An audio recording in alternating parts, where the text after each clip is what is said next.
And sermon. First of all, thank you so much for being here, to all the dignitaries staying here. This moment is really a special for the entire family, especially for all of us, as we are celebrating my mother's retirement after 38 years of being a science teacher. To the entire world, she is a teacher, but to us, she is the world.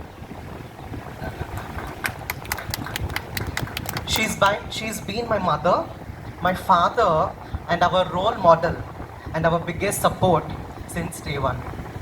She raised both of us, she raised both me and my sister as a single parent. And I quote it, she raised both of us as a single parent. And she did that with so much strength, love, and patience. I honestly don't know how she managed every little thing. Teaching full time in the school, handling house, raising two kids, but she did all with great grace and with great smile on her face. I still remember people used to give her a lots and lots of advice, telling her to put both of us, put me, Pavan and Deepthi, in smaller schools to save money, to stop dreaming big. To some people even said that she couldn't raise both of us on her own. She now, she never fought back and or argued. She stayed quiet, listened, smiled, and went ahead and did what she felt was right, and she is always right. Because of her today, I proudly say, in fact, we proudly say, we are all well settled, well respected, and living with a purpose of life in the family. I received gold medals in the college, won many accolades in the school, and earned honors. But my greatest achievement is my mother. There was a time, there was a time I was hospitalized and felt like I was hanging between the life and something beyond.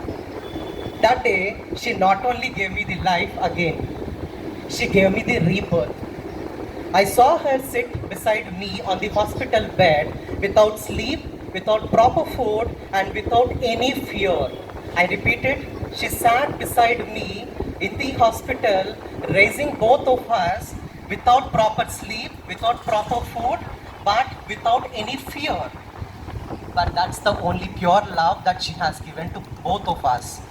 That debt I can never repay to you.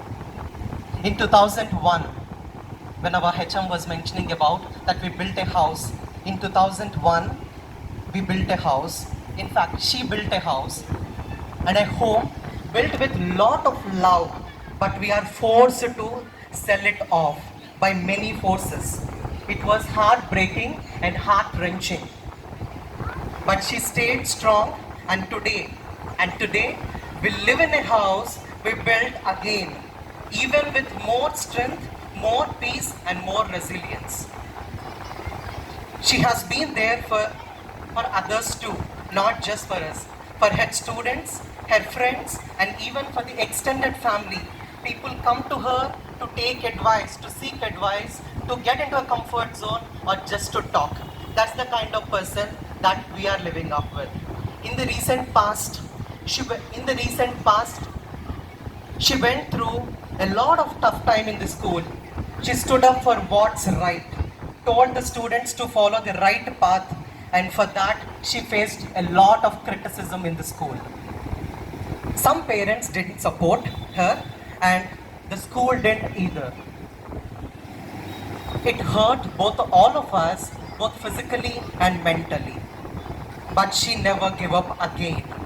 She stayed calm, handled with grace, and continued doing the way that she was always doing it, proving that she is right again and again and again. She was offered the higher roles and leadership positions in the school by the management, but she chose to step back and give others a chance. That's how selfless she is. There's an incident that inspires me on how a teacher can elevate the thinking pattern of a student. It was by Dr. APJ Abdul Kalam. In his book Indomitable Spirit, he says that the most respected profession in the country is teaching. The progress of the country lies in the teacher. He says that his teacher, Dr. Sivasubramaniam Iyer in Tamil Nadu, took his students all the way to the seashore and helped him to achieve, helped them to observe how birds fly and correlate the observations with the science in a propeller rocket engine making. It comes up with a deep sense of passion on the job, and I'm seeing the same kind of responses from all the people who stood here, spoke about my mother or about it. Thank you so much for that. To all the students here, I just wanted to say education isn't just about getting marks. It's about learning how to live. And your teachers, I repeat it, to all the students who are at least listening to this speech, and to your students, they aren't just guiding you. Please always respect them. Amma, thank you so much for everything you have done, everything you have gone through, and everything you are. We are proud of you, and I don't think we can ever repay you back. But I can only pray to the Almighty, to the God, that to give more strength to us so as to see you much better. And finally, to everyone who has joined us today, thank you so much, so much for coming over here, joining us for this very special occasion. As I said, this is a moment of pride for all of us, and we have been waiting for this moment to happen. Thanks a lot for joining us today. Please enjoy the day. There is a photo booth that is arranged for all of you here. Please enjoy the day. Click lots and lots of pictures at the photo booth and help us celebrate a woman. I repeat, help us celebrate a woman who is a single parent, who has no fear on how to raise their kids, and who is a superwoman who truly deserves every bit of love and respect. Because my mom just did not teach science.